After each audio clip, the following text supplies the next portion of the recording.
Hello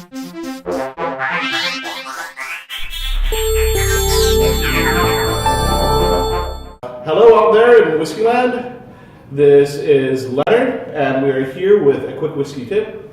Yes. With our Diageo brand ambassador. You can give your name out here.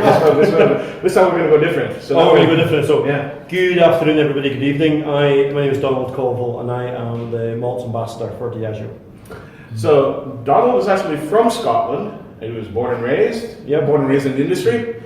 And one of the issues that has popped up quite often is the fact that Scotch has become so popular that it is actually getting difficult for many distilleries to hold distillery tours and accommodate all the traffic, all the foot traffic or people traffic that come and visit. So Donald, can you give us some tips on if we were to visit Scotland, what would be the best way for us to get into a distillery, aside from sneaking in at night? Well, first and foremost, I would not recommend that. There's some very fierce security guards that look after the distilleries.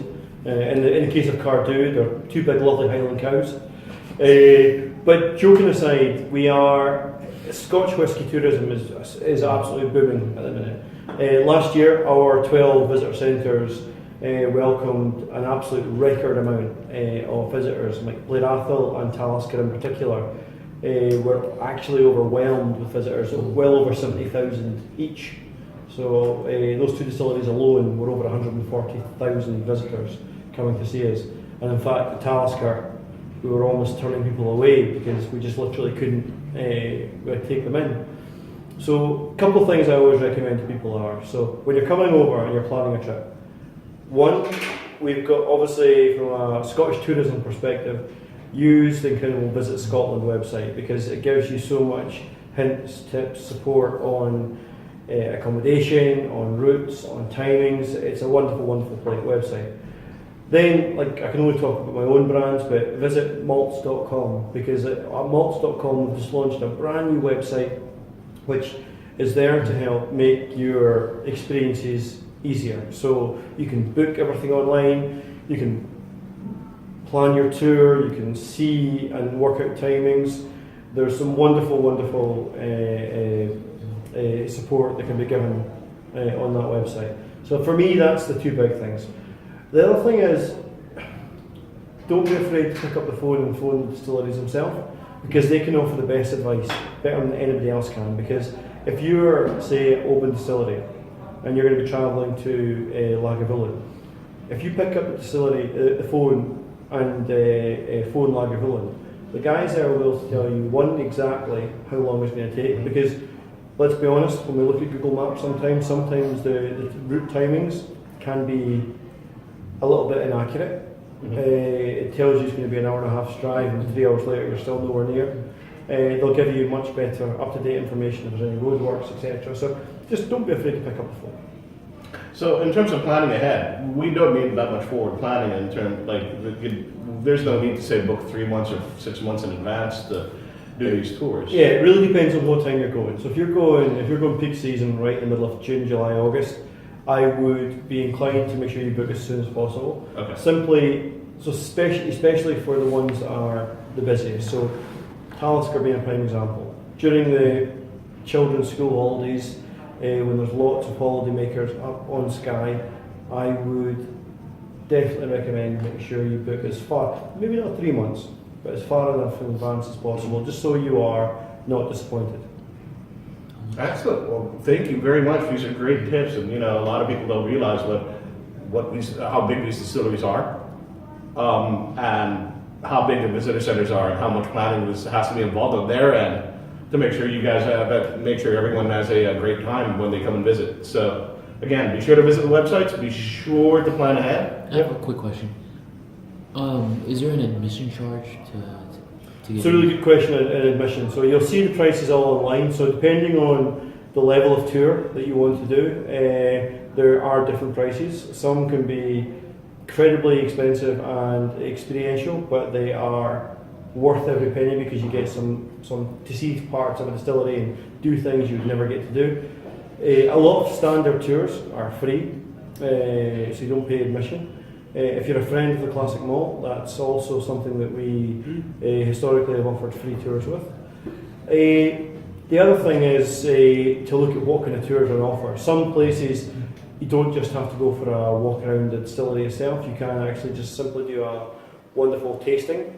So at Dalwhinnie, for instance, Dalwhinnie partner with a wonderful chocolatier not far away from them, and they do a wonderful sit-down tasting tour, so you can do 6 whiskies paired perfectly with chocolate. You don't have to go out into the distillery if you don't want to, because let's be honest, some people know that well.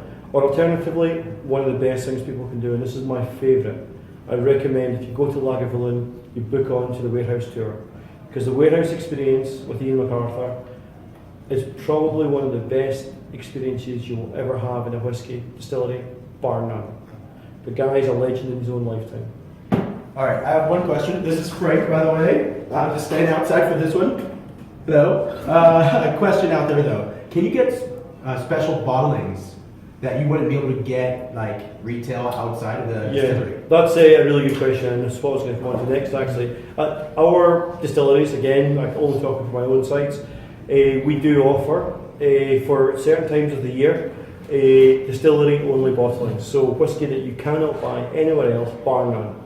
It's limited to how many bottles you can purchase as well, so you can't just go in and kind of buy a shelf load and retail them for more. So yes, we do offer distillery only bottlings, and they are normally hand selected by a core group of people, mainly distillery staff and myself. I'm occasionally lucky enough to be involved in that selection process, but yeah, we do. Is that are those releases distillery to distillery in terms of timing, or or is there a season like we usually release this in June when everyone comes over? Or so yeah, like normally it's seasonal in terms of when the visitor. So we like to have it on shelf, certainly around the kind of April, May, Easter time. Okay. That way, when the main body of people are there, it's there for them if they want it. The last couple of years, there's different bottlings, different styles. The current range are no age statement, and they are definitely a combination of different ages combined together. And they're normally at a decent price as well. They're normally in that kind of £60 to £90 mark. So wonderful, good affordable prices for single malt as well. Excellent. Well, thank you. This is one of our best tips we've had in our Whisky Anonymous podcast history. Excellent. The only other thing I could say is just a comment on a note, because he was Donald was talking about being sure you have your timing right. If you're, say, driving from Oban to Lagavulin, be sure you also have your drinking right. It'd be really bad if you went on like 5 distillery tours and then tried to drive to Lagavulin. Yeah, we wouldn't recommend that. No, so from a responsible drinking perspective, there's a couple of things you can do. Make sure you can bring your own little sample bottles. The distillery will happily fill them in for you. You will also be able to, at the distillery, they've got these lovely small pots that they can give you some samples away with you. The drink driving laws in Scotland are very strict, but they should be very strict all around the world. So please do not drink and drive. When you are at the sites, take samples away with you, take small wee sample pots with you, but please do not drink and drive. We don't want any accidents. Or bring your spouse. Who doesn't drink? That is my plan and my tip. Yeah, it's a good idea. So, all right, this is Leonard with Whisky Anonymous, Mr. Donald Colville. I always get scared with Scottish last names. I know. I know. I'm the same when I go to, say, most countries around the world. Right. So, all right, thank you, Whisky Lad. Goodbye. Cheers, lunch.